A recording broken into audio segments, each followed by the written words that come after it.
자, 시작하겠습니다. 자, 지난 시간에 권리들 쭉 얘기를 좀 했는데요. 자, 소유권, 그 다음에 점유권, 그 다음에 제한물권, 용익, 담보, 그 다음에 용익의 지상, 지역, 전세, 그 다음에 유치, 질, 저당 이렇게 얘기를 했습니다. 자, 그런데 이제 이런 권리들은요, 자, 권리를 내가 딱 가지고 있으면 이 권리가 뭔가 좀 보호가 돼야 될 거 아닙니까? 내가 가지고 있는 권리는 당연히 누군가한테 침해를 받을 수도 있어요. 좀 전에 얘기하는 것처럼, 자, 내가 집을 가지고 있는데, 토지를 가지고 있는데 토지를 빈터로 놔뒀어. 아, 그랬더니 인근에 있는 이것들이 그냥 자동차 갖다 막 주차하고 막 난리야. 내가 허락도 한 적이 없는데. 이런 게 침해예요. 이런 게 지금 내 재산권을 침해한 겁니다. 그것도 뭐예요?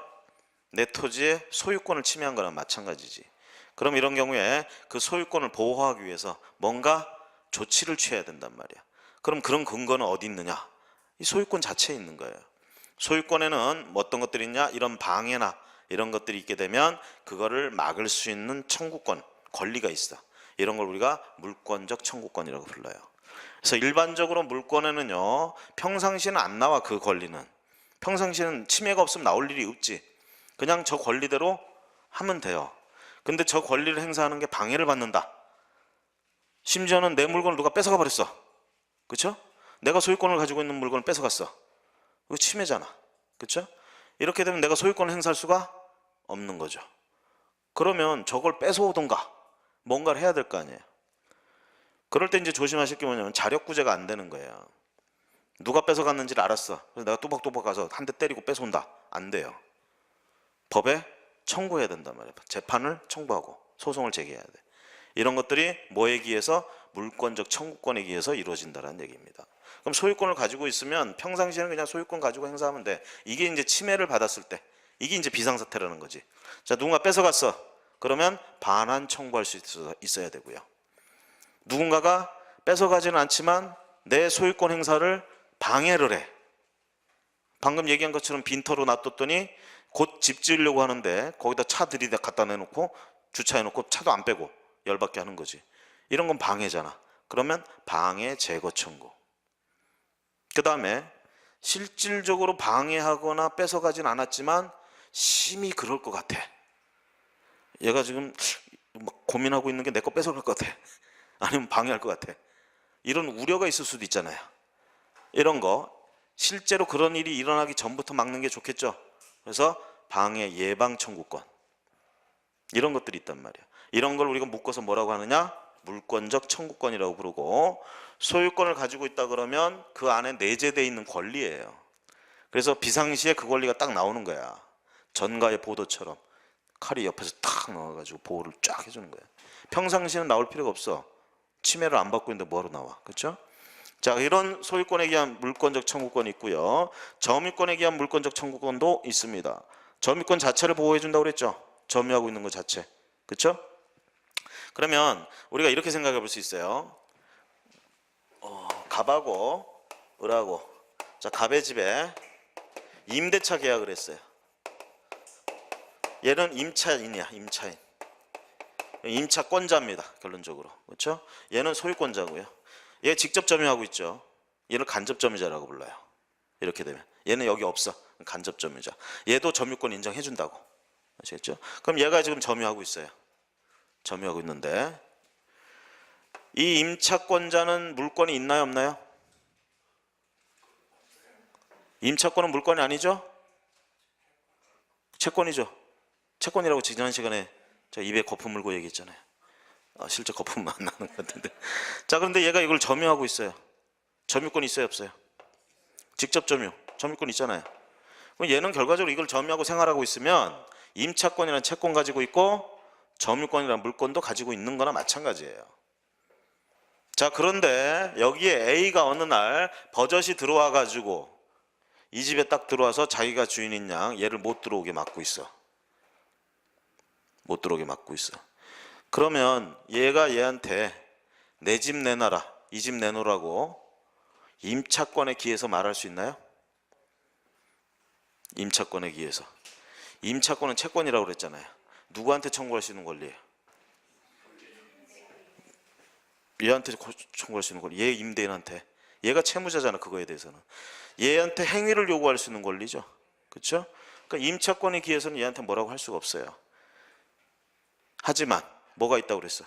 점유권이 있다고 그랬죠? 그러니까 점유권에 기한 반환 청구 또는 방해 제거 청구, 방해 예방 청구, 이걸 점유권에 기해서 하는 거예요. 임차인은. 그러니까 실제로는 현실에서는 그렇게 하지 않죠. 그냥 이러면 버럭 화를 내면서 나가, 그럼 멱살 잡고 막 난리 벌어지죠. 근데 그 속 내에는 얘가 그렇게 하는 근거에는 권리가 있기 때문에 그러는데, 자세히 보면 그 권리는 임차권이 아니라 점유권에 기해서 그렇게 하는 거란 말이에요. 아시겠죠? 자, 그래서 일단 기본적으로 물권적 청구권은 소유권에 기한 물권적 청구권과 점유권에 기한 물권적 청구권, 이 보호, 쉽게 얘기하면 보호해주는 권리들이야. 이 권리들은 권리 자체를, 이런 게 있는데, 이렇게 민법에서는 규정을 해놓고 나머지 물권들에서 규정을 할 때 얘들도 그게 있어야 될 거 아니에요. 보호해주는 권리가. 얘들은 여기 있는 거 준용해서 쓴다, 이렇게 표현하고 있어요. 이게 기술이에요, 이게. 자, 우리가 이거 준용한다 이런 걸 생각해내지 못했으면 똑같은 말 여기서 또 해줘야 돼. 여기도 물권적 청구권이 뭐가 있다 뭐 이렇게 해줘야 되는데 입 아프잖아. 그래서 이제 생각하는 게 준용이라는 기술이에요. 준용. 그래서 몇 조 준용한다 이렇게 해버리는 거예요. 그러니까 얘들도 물권적 청구권이 있다 없다? 있다, 이렇게 되는 거죠. 있다. 자, 그러면 이거 한번 볼까요? 얘가 이거 살아야 되는데 얘가 지금 들어가 있어. 그걸 얘가 발견했어요. 얘가 발견했어요. 그러면 얘는 이 집을 보호하는 청구권, 물권적 청구권, 뭐를 행사할 수 있을까요?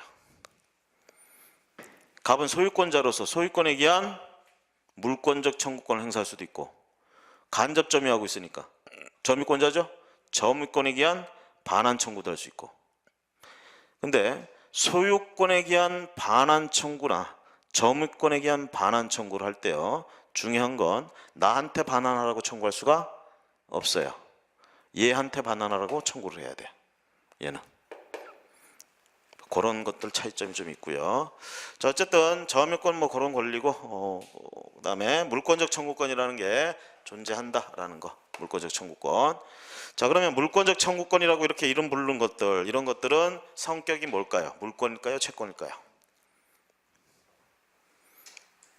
왜 이 얘기를 왜 하냐면 뒤에 가면 이제 채권적 청구권이란 말이 나와요.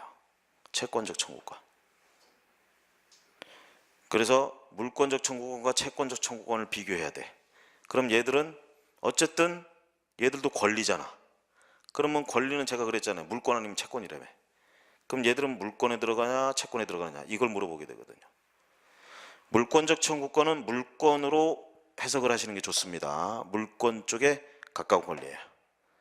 물권에 기반해서 나오는 청구권으로서 물권적 청구권. 그러니까 물권이 가지고 있는 뭐 대항력 이런 것들을 가지게 되는 이런 힘이 있다는 거. 누구에게나 주장할 수 있다는 거. 자, 생각해 보세요. 소유권에 기한 반환 청구권은 누가 점유를 하든 간에 그한테 행사할 수 있어야 되죠. 누구만 점유했을 때 행사하는 게 아니라 누구든지 점유하면 반환하라고 청구할 수 있잖아. 대세적인 거예요.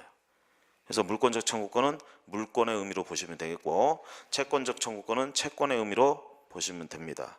이게 이제 어떤 문제에서 이제 발생하냐면 이런 얘기를 할 수가 있어요. 흔한 얘기인데 실제 거래계에서 문제가 될 수 있는 거. 갑의 토지든 부동산이든 요거를 둘이 매매 계약했어요. 매매 계약. 여러분들 아시다시피 매매 계약, 부동산 매매 계약은 슈퍼마켓에서 껌 한 통 사는 거하고 다르죠? 그렇죠? 슈퍼마켓에서 껌 한 통 살 때 어떻게 해요? 계약금 걸고 중도금 걸고 잔금 치르고 계약금 사세요? 어떻게 하세요? 바로 사죠. 그렇죠? 한 방에. 그러니까 동사는 거래할 때 대부분 이런 식이에요. 그 자리에서 그냥 의사 합치와 더불어 돈까지 주고받고, 그 다음에 소유권을 취득하잖아. 돈 준 사람이. 언제 취득할까요? 물건을 인도받았을 때. 그게 공시야. 소유권 변동의 공시. 자, 공시, 점유 인도라고 그랬잖아요. 동사는. 그럼 부동산도 이제 그런 걸 표현을 해줘야 될 거 아니에요. 부동산도. 근데 부동산은 거래가 대부분 어때요? 계약금 걸고 중도금 걸고 잔금 치르고 이렇게 되죠. 자, 계약금 몇 프로? 법에 이게 적혀 있을까요? 부동산 계약금은 10%를 걸어야 된다. 어딘가 규정이 나와 있을까요? 다들 그냥 어딘가 나와 있겠지 이렇게 생각해. 이건 그냥 관행이에요. 관행상 이렇게 하는지 어떤 법에도 계약금 10%로 해라 이런 말은 없어요. 그리고 관행상 이렇게 해. 당사 의사만 맞으면 1%로 해도 되고 계약금 없이도 가능해요. 의사만 합치되면. 보통 이제 10% 한다고 치고 중도금 이제 4에서 한 50% 이것도 법에는 안 나와 있어요. 그냥 이렇게 하고 나머지 잔금 이렇게 치릅니다. 자, 잔금 치를 때 이제 되게 어떻게 해요? 돈 건너가고 여기서는 뭐 주죠? 자, 공시해야 된다고 그랬잖아요. 부동산 등기해야 되죠. 그래서 이전 등기에 필요한 서류들 넘겨줍니다. 그러면서 이 물건 뭐 집이다 그러면 키도 같이 넘겨주죠. 점유도 이전시켜주는 거. 자, 그럴 때 일단 소유권 이전 등기에 필요한 서류를 받았어요. 아직 등기 신청 안 했어. 소유권 취득했다 못했다? 아직 못했다예요.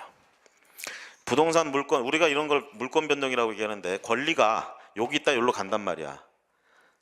이걸 우리가 권리 변동이라고 불러요. 근데 어떤 권리? 물권의 변동. 물권이잖아. 얘가 가지고 있는 게 소유권이죠? 소유권을 지금 팔잖아요. 그럼 보세요. 이 거래가 끝나고 나면 얘는 소유권을 상실해요? 얻어요? 얘는 소유권을 얻어요? 상실해요? 얻어요. 이 물건을 의인화해서 보면 누가 바뀌는 거야? 주인이 바뀌죠. 주인을 뭐라 불러? 주체가 바뀌죠. 그렇죠? 쉽게 얘기하면 권리의 내용이 바뀌는 거야.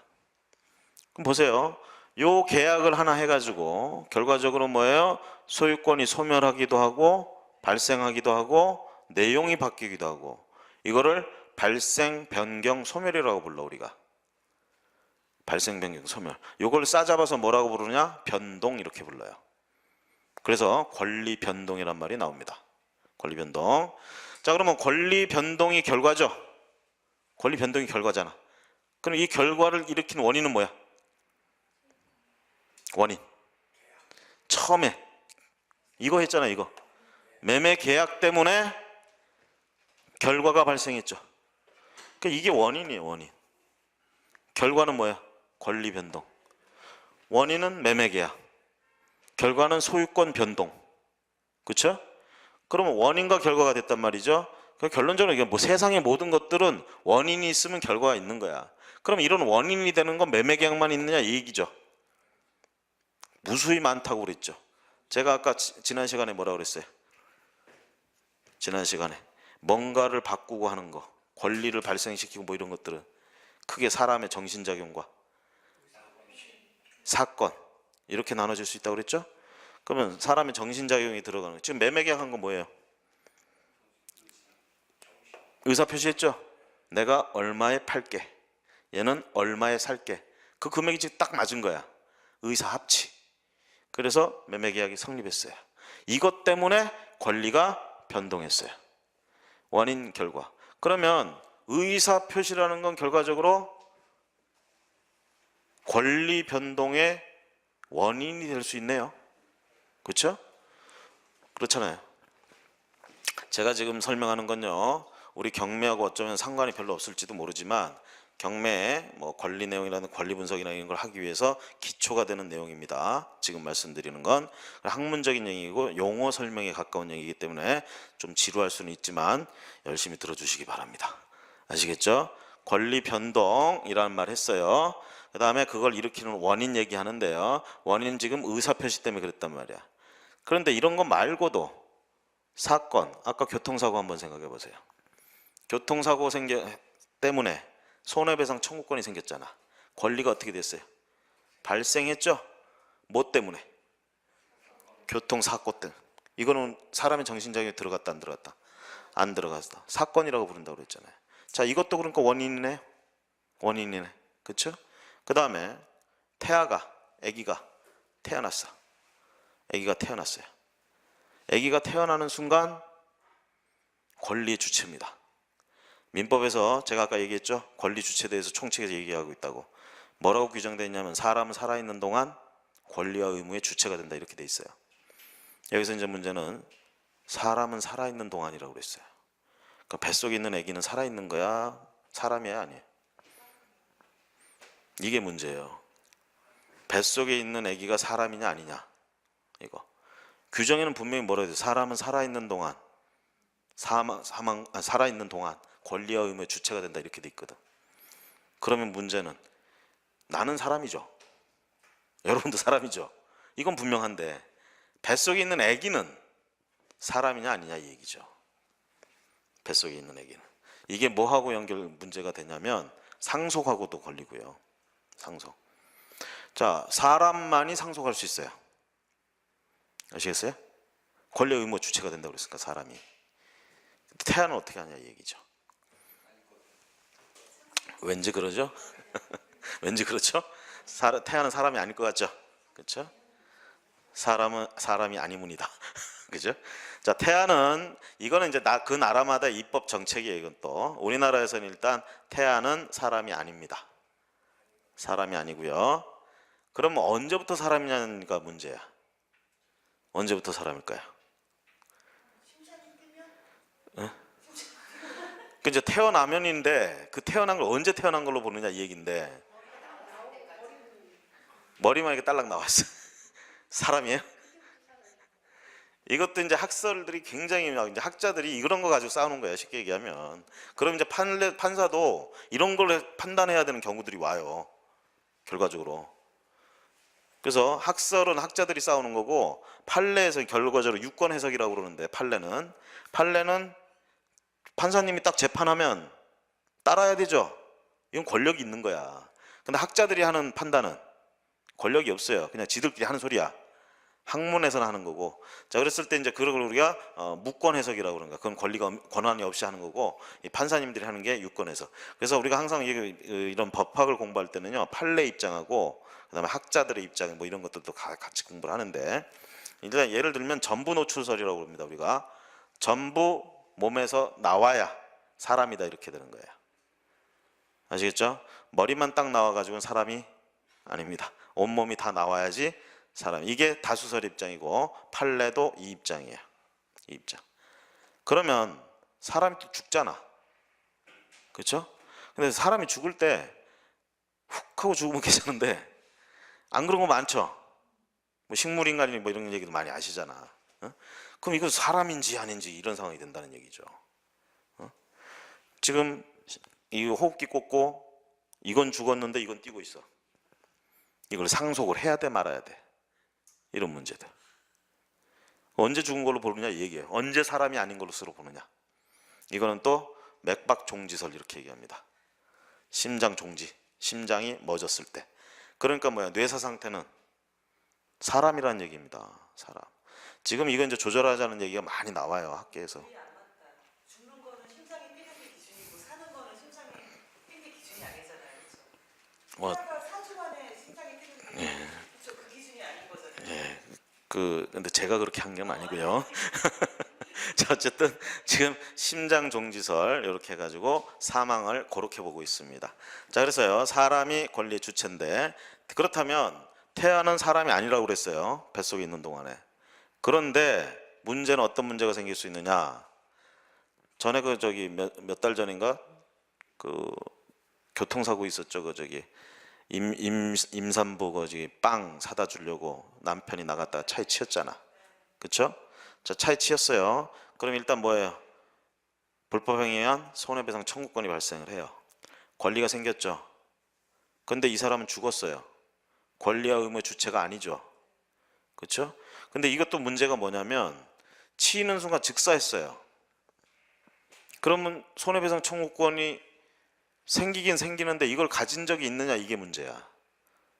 살아 있어야 가지잖아요. 죽었어. 치이는 순간 죽었어.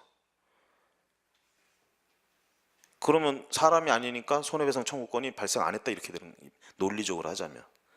그렇죠? 그랬을 때 이제 그래서 학계에서 이제 얘기하는 게 뭐냐면 아무리 직사를 했다 하더라도 치이는 순간 0.0001초라도 살아있는 때가 있었다.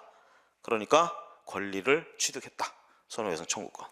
근데 이제 그럼 바로 죽었으니까 그 권리를 내려놔야지. 어떤 문제? 상속으로 하는 거예요. 그럼 임산부, 배우자는 상속을 받죠? 뱃속에 있는 태아는 이제 뭐냐 이게지. 얘가 권리 주체가 돼야 상속권이 인정이 되는데 사람이 아니라며 지금. 그렇죠? 그래서 우리나라에서는 일단 기본적으로는 태아는 사람이 아니고 그래서 권리와 의무의 주체가 될 수 없지만 제한적으로 몇 가지 상황에 대해서만 권리를 인정을 해주는 이런 보호 정책을 취하고 있습니다. 태아를 보호하기 위해서. 이게 우리나라 정책이고요. 뭐 다른 어떤 나라는 그냥 태아를 사람처럼 취급할 수도 있어요. 그건 그 나라의 정책이고 방향이야. 근데 우리는 일단 그렇고 있다. 그래서 대표적으로 상속권 같은 것들을 우리가 태아에게 보호해준다. 태아를 인정해준다. 근데 이제 문제는 뭐냐면요. 상속이라는 게 나 혼자 받는 게 아니라 여러 사람이 받아. 그러면 분배를 어떻게 하느냐 문제지. 분배를. 태아인 상태에서 한몫 주느냐. 나왔을 때 한몫 주느냐. 이 문제. 그쵸? 예를 들어서 세 사람이 지금 논아 가져야 돼. 세 사람이. 그 중에 플러스 1. 이거 뭐 1 플러스 1도 아니고 이거. 태아가 이거 하나 있어. 그럼 이걸 4등분해서 논아 가져야 되느냐? 그쵸? 지금 현재 태아인 상태에서. 아니면 상등분해서 일단 논아 가지고 태아가 나오면 다시 모아서 4등분으로 해가지고 태아를 주느냐? 이런 문제. 자, 이런 것들이 이제 또 우리가 조건부 행위하고 이제 맞물려서 정지 조건, 해제 조건 뭐 이런 식으로 하는데요. 지금 뭐 해제 조건, 정지 조건부로 지금 인정을 해주고 있습니다. 태아인 동안에는 분배를 안 해주다가 나오면 분배를 해줍니다. 이렇게 하는 이유 중에 하나는 뭐냐면 옛날에 우리 의료시설이 별로 안 좋아가지고 뱃속에서 죽는 경우가 많았어요. 그러니까 얘를 일부러 쳐가지고 나눠줄 필요가 없었던 거지. 죽을 확률이 더 높으니까. 그게 더 편한 거예요. 그러니까. 이게 만약에 죽을 확률이 거의 없었다 그러면 일단 다 계산해놓고 이렇게 하는 게 좋아요. 근데 과거에는 지금은 어때요? 지금은 거의 다 살죠. 그렇죠? 이 부분도 좀 많이 고쳐져야 될 부분인데 뭐 하여튼 그렇습니다. 자, 이런 것들이 있는데요. 자, 어쨌든 지금 뭐 얘기하려고 그랬냐면 채권적 청구권과 물권적 청구권에 관해서 좀 얘기하려다가 권리 변동 얘기까지 했습니다. 자, 권리라는 변동이라는 건 결과로 치고요. 그 원인은 이렇게 무수하게 많게 사람이 생각해서 하는 것들도 있고 사건 때문에 원인이 돼서 결과가 발생하는 경우들도 있다. 그럼 이런 무수히 많은 요소들은요, 그 요소 하나 자체만으로도 원인이 되기도 하고요. 이 요소가 서로 결합해가지고 원인이 되기도 합니다. 이런 요소들 자체들, 쉽게 얘기하면 우리가 원자, 전자 뭐 이런 것들 있잖아요. 물건들, 원자, 아톰, 원자 뭐 이런 것들 있잖아. 그런 식으로 얘기하면 이런 수많은 얘기들, 요소들을 뭐라고 부르냐? 법률 사실이라고 불러요. 이 법학에서는. 법률 사실.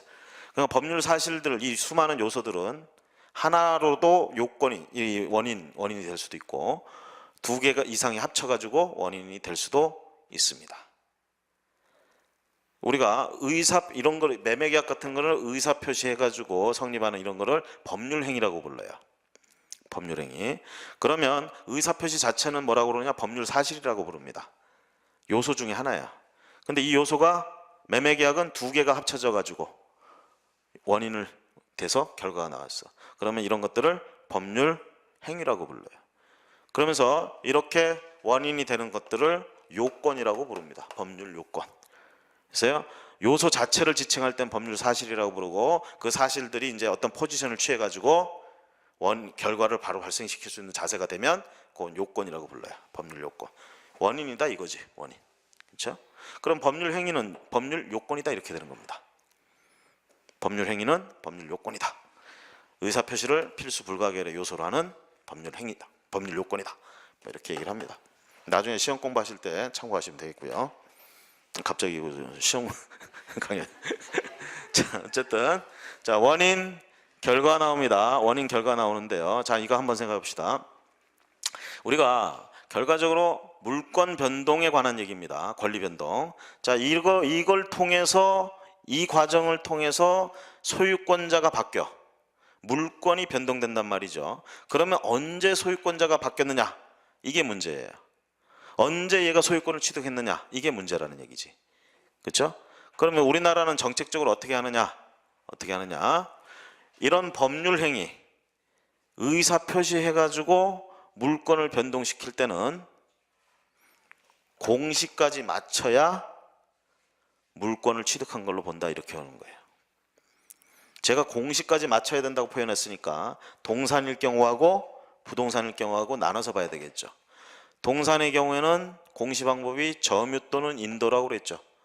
그래서 주로 여기서 설명할 때 동산은 인도까지 맞춰야지 소유권 취득한다 이렇게 표현을 해요. 자, 그럼 부동산은 공시 방법이 뭐라고 그랬어요? 등기라고 그랬죠? 그러니까 이 경우에 뭐야? 등기까지 맞춰야 소유권을 취득한다. 어떤 경우에? 이렇게 의사표시 같은 거 해서 할 때,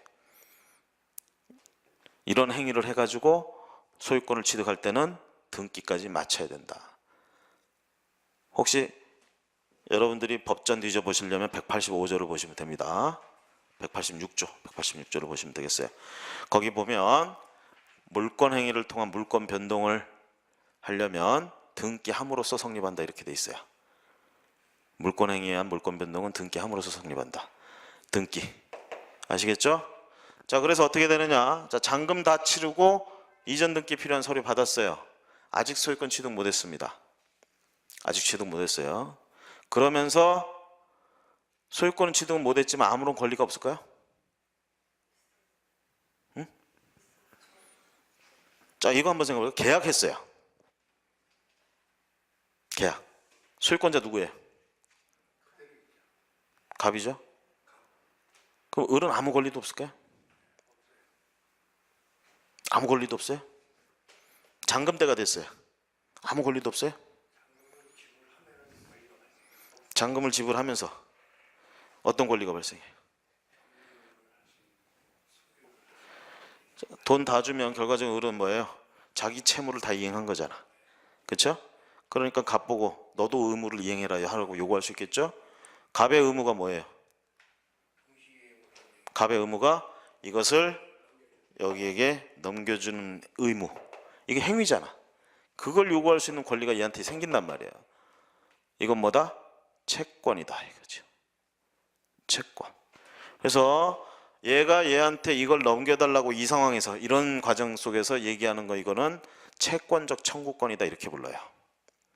이 말은 여기에 대해서 아직 물권은 취득 못했다야. 다만 얘를 상대로 이걸 넘겨달라고 요구할 수 있다. 얘한테 그런 행위를 요구할 수 있는 권리를 가졌다 이 뜻이야. 그래서 이걸 채권적 청구권이라고 부르고 채권에 준해서 다루는 거예요. 자, 아까 물권적 청구권. 자, 내 물건 내놔라고 할 때 누가 뺏어갔어. 내 물건이었는데. 그럼 소유권에 기한 반환 청구권 행사하죠. 이건 물권적 청구권이에요. 지금 여기서 얘도 얘한테 이럽니다. 내 물건 내놔라 이렇게 표현할 거 아니야. 그렇죠? 근데 사실은 아직 내 물건 아니죠. 그런데 달라고 할 수 있는 권리가 있잖아. 그렇죠? 그러니까 이건 물권이 없는 상태에서 달라고 요구할 수 있는 권리란 말이야. 그러니까 물권적 청구권이라고 할 수는 없어요. 채권적 청구권이라고 해야 돼. 이런 얘기는 또 어디서 문제가 되냐면 제가 어제 얘기한 것 중에 이런 거 있죠. 갑의 토지를 을이 위조해가지고 등기 위조하고 뭐 해가지고 병한테 팔아치웠어. 갑하고 병하고 싸움 붙었다고 그랬죠. 그렇죠? 그때 갑이 병한테 청구 소송을 제기한다고 해서 소송 이름 자체는 뭐 진정명의 회복 어쩌고 하는데 갑이 이때 청구하는 건 뭐냐면 반환 청구 소송이에요. 반환 청구. 소유권 내놔라 이 얘기지. 그렇죠? 그럼 이건 뭐예요? 내 물건 내놔라잖아 이것도. 이거는 물권적 청구권일까요? 채권적 청구권일까요? 왜? 왜? 소유권이 병한테 간 적이 있어요 없어요? 실질적으로 원칙적으로는 없죠. 그냥 서류상으로 위조돼서 간 거야. 이거는 사실 나중에 판명되면 무효예요. 이거는. 그러면 소유권이 간 적이 없어요. 소유권은 여전히 원래 소유권자한테 있는 거야. 그러니까 그 물건 그 상태에서 지금 점유를 뺏긴 거란 말이지. 그러니까 뭐예요? 소유권을 가진 자 입장에서 반환해달라. 이러니까 이때 이 청구권은 물권적 청구권이다 이렇게 부르는 겁니다. 아시겠죠? 이런 거를 우리가 그래서 결론적으로 물권적 청구권이냐 채권적 청구권이냐 이런 얘기를 할 수 있고요. 채권적 청구권이다 이렇게 인정이 될 때는 대개 이런 앞에 행위들이 있고 법률행위 의사표시가 이런 것들이 있고 그거에 의해서 요구하는 권리. 그럼 이 채권적 청구권은 채권에 준해서 다루기 때문에 결론적으로 10년의 소멸시효에 걸린다 이렇게 되는 거예요. 10년간 행사하지 않으면 소멸한다예요. 그럼 이런 생각하는 사람들이 있어요. 아파트를 매매하고요. 잔금 다 치르고 열세를 건네받았어요. 이전 등기에 필요한 서류를 받았지만 등기 신청 안 했어요. 그리고 들어가서 살아. 갑이 을한테 지금 그렇게 을이 지금 들어가 살아. 근데 이전 등기 자기 앞으로 안 했어요. 소유권 취득했다 못했다? 못했어요. 지금 이대로 그대로 얘기하면 못한 겁니다. 그냥 살 뿐이에요. 여전히 등기부상 누가 소유권자예요? 갑이에요. 그리고 외부에서 봤을 때는 진정 소유권자도 얘입니다. 등기부의 것대로. 얘는 소유권자가 아니라는 얘기야. 자, 그런데 제가 아까 얘기했죠. 얘가 이전 등기 요구할 수 있는 이 권리는 채권적 청구권이라고 그랬어요. 채권적 청구권. 근데 채권적 청구권은 10년간 행사하지 않으면 소멸한다고 그랬잖아. 그냥 들어가서 10년 살았어요. 그럼 이 권리가 소멸하느냐 이 문제죠. 얘가 가진 이전 등기 청구권, 채권적 청구권이 소멸하느냐 이 얘기죠. 소멸하는 게 원칙이에요. 소멸하는 게. 그런데 판례가 뭐라고 얘기하느냐? 가서 점유하고 생활하고 있으면 그 한도 내에서는 소멸시효가 진행하지 않는다. 그냥 권리에 무턱대고 자는 놈하고는 다르다. 아시겠죠? 그렇게 하면서 채권적 청구권이 아직 살아있다. 이렇게 인정을 해줘요. 점유하고 있는 동안에. 그런 문제들이 생길 수 있고요. 그래서 물권적 청구권, 채권적 청구권 뭐 이런 얘기들 해보고요. 자, 그러니까 물권이 있는 상태에서 뭔가를 당하면 물권적 청구권을 행사하면 되는 것이고요. 뭔가 저런 행위들을 통해서 이제 막 얻으려고 하는 상황에서 요구할 때는 그런 권리들은 채권적, 뭐 다 약속을 통해서 생겼잖아요. 이 사람을 향해서만. 그렇죠? 자, 그러다 보니까 어떤 문제가 생기냐면 이렇게 계약해 놓고요. 요 물건을 병한테 팔았어요. 계약해놓고 중도금 치르고 있는데 등기 이전 안 했죠 아직? 등기부엔 갑걸로 나올 거 아니야. 이 갑이 또 물건을 내놓다가 병이 걸려들었어. 병은 등기부상에 얘고 얘 주인 나왔잖아요 지금. 그리고 둘이 계약했어요. 자, 그런 상태에서 갑이 병한테 뭐 해야 되냐? 이전 등기 해줘 버렸어요. 이건 또 병한테. 병은 달라는 돈 다 줬고 이전 등기 했어요. 이게 가능하냐 얘기죠. 가능해요. 이런 게 뭐야? 이중매매잖아. 2번 팔았어요. 2번. 능력 있는 애들은 3번도 팔아요. 4번도 팔고. 자, 이런 거는 진짜 쉽게 얘기하면 상도덕에도 어긋나고요. 뭔가 괘씸하죠. 그렇죠? 자, 그럴 때 이제 이렇게 얘기합니다. 처음에 거래한 걸 제1매매, 두 번째 거래한 건 제2매매. 자, 둘 중에 어떤 계약이 유효할까요? 응? 어떤 계약이 유효한 계약이야? 두 계약 다 유효해요. 응? 우리 생각이 이러잖아. 저거 선량한 풍속 기타 사유질서에 반하는데, 그죠? 그렇잖아요. 상식적으로 여러분 우리는 그렇잖아. 물건 하나 있으면 한 번만 팔지 2번 팔아요? 한 번만 팔지. 근데 이놈 뭐 한 거야 지금? 2번 팔았잖아. 이건 내가 알고 있는 풍속에 어긋나는 거야 지금. 그렇죠? 그러니까 뭔가 하나는 무효로 해야 돼. 그런데 법은 그렇게 생각하지 않습니다. 법은 둘 다 유효하다고 인정해줘요. 이 정도는 풍속에 반하지 않는다. 원래 그렇더라. 원래 거래계란 그렇다. 이런 얘기예요. 둘 다 유효해요. 왜? 이 계약들을 통해서 매매계약, 매매계약을 통해서 얘는 채무자가 되고요. 얘는 채권자가 되고요. 얘도 채권자가 되는 거야. 채권이라는 건 상대권이라고 그랬죠. 그렇죠? 저 계약들이 전부 유효하기 때문에 이제 문제는 뭐가만 남느냐? 채무자가 누구한테 이행하느냐 문제만 남는 거예요. 채무자가 능력만 되면 둘 다한테 이행해도 돼요. 응? 그러면 아무 문제 안 생기는 거야. 결론적으로는 저건 둘 다한테 할 수가 없잖아. 그러니까 이행의 문제로만 남는 거야. 그래서 둘 중에 얘가 마음에 드는 놈한테 이행을 했어. 그 이행을 했다는 얘기는 넘겨줬다는 얘기죠. 그렇죠? 그러면 한쪽은 어떻게 되는 거야? 얘한테 넘겨줬어. 얘는 어떻게 돼? 뭐에 근거해서? 그렇죠. 채무 불이행 책임을 묻는 거예요. 갑이 을한테 넘겨줘야 될 채무가 있었잖아요. 근데 얘한테 해주는 바람에 불가능하게 됐잖아. 이건 완전 불가능이죠. 얘한테 주면서 얘한테도 줘요? 물건 하나밖에 없는데?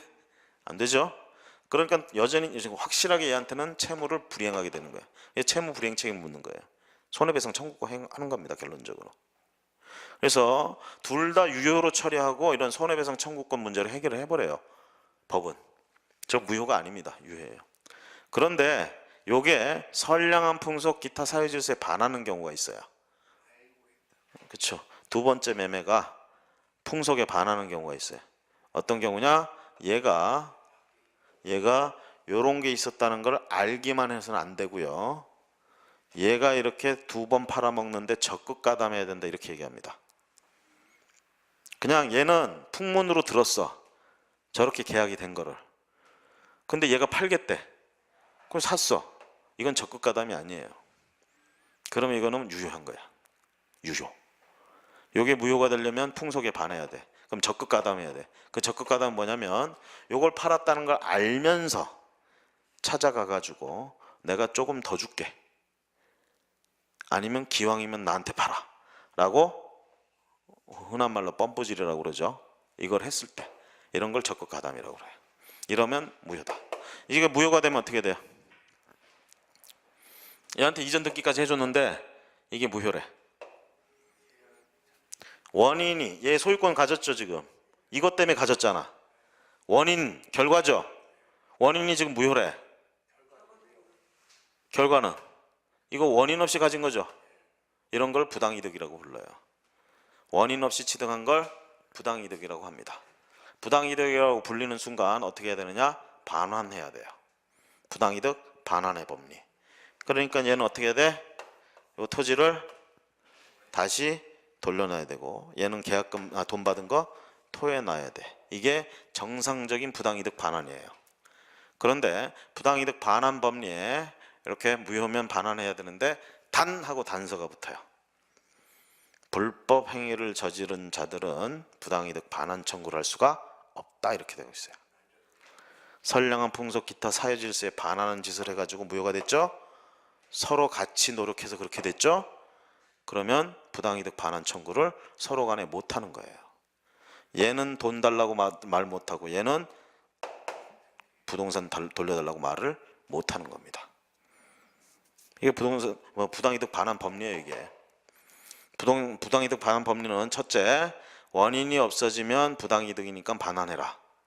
둘째, 그 원인이 불법 행위였다면 서로 반환 청구할 수가 없다, 이 얘기야. 자, 그렇게 논리가 가는데 이제 이렇게 되면 어떤 문제가 발생하냐면 얘가 난처해져요. 얘가. 한번 생각해 보세요. 얘 입장에서는 지금 얘한테 채무불이행 책임 묻는다, 이렇게 넘겼으니까. 그럼 채무불이행 책임이라는 게 뭐겠어요? 얘한테 줬던 돈 일단 다 돌려받고 거기에 뭐 손해 발생한 거에 대한 청구를 해가지고 같이 돌려받겠죠. 그러니까 돈 돌려받는 거란 말이야. 물론 얘가 어디 안 도망가고 있다면, 그렇죠? 자, 그래서 얘는 돈을 돌려받을 수 있는 상황인데 중요한 건 얘가 정말 가지고 싶은 건 돈이 아니라는 거지. 이거란 말이야, 이거. 이런데 지금 여기가 있어. 이게 유효한 계약이다 그러면 얘는 죽었다 깨어나도 이거 가져올 수가 없어요. 얘가 알아서 그냥 주지 않는 한. 그렇죠? 얘가 얘한테 바로 청구할 수 있나요? 이전 등기 청구할 수 있어요, 없어요? 얘가 가지고 있는 채권적 청구권, 이전 등기 청구권은 누구를 상대로만? 갑을 상대로만. 얘한테는 안 된다고. 그렇죠? 얘하고는 아무 관계 없는 애예요, 둘이. 그렇죠? 그런데 이제 딱 봤더니 이게 풍속에 반한대, 적극 가담했대. 아, 그러면 무효네. 그러면 부당이득이니까 일로 돌아오겠네. 그럼 내가 이거 청구해서 얘네한테 청구하면 되니까 가져오면 되겠네 생각했는데 논리상 해보면 어떻게 된다고? 불법을 저질러서 부당이득 반환 청구를 못한대. 그래서 물건이 여기 있는 거예요, 지금. 얘는 지금 채권적 청구권인데 얘한테 와야 지금 청구를 하는데 안 오고 있잖아. 그러니까 결론적으로 이렇게 논리대로 가면 을이 보호가 된다, 안 된다? 이 경우에 을을 보호해 주는 건 뭐예요? 물건을 가지게 해주는 거죠. 그렇죠? 물건을 가지게 해주는 거잖아. 그래서 자, 이런 게 논리대로 하면 얘는 이걸 가질 수가 없어요. 판례는 근데 얘를 보호하자 해가지고 얘가 어떻게든 이 물건을 가지게 해줘야 되겠어. 근데 이 논리를 깰 수가 없어요. 사실은 이거 부당이득 반환 이거 불법 이거 한 거를.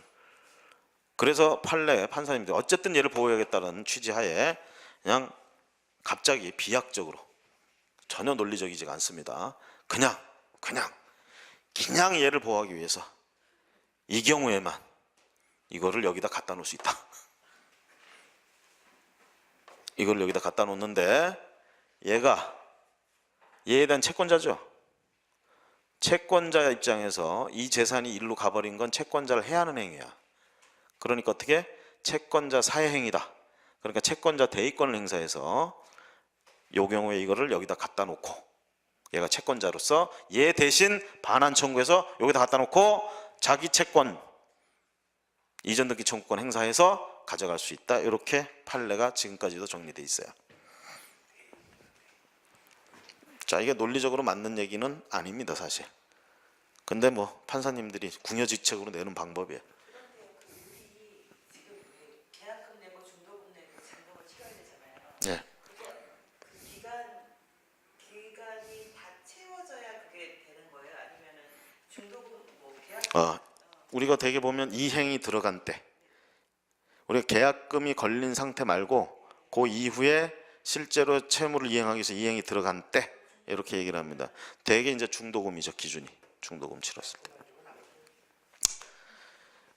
자, 하여튼 이런 게 이제 흔히 우리가 여러분들이 뭐 시험 공부를 할 때 흔히 걸리는 이중매매인데, 이게 이제 여러분들이 이런 채권적 청구권이라는 개념 이런 것들을 좀 이렇게 좀 몸속 익히셔야 실무상에서 뭘 할 때 좀 이해를 하실 수 있다라는 측면에서 좀 설명을 드렸고요. 자, 잠시 쉬었다가 절차 얘기를 좀 하도록 하겠습니다.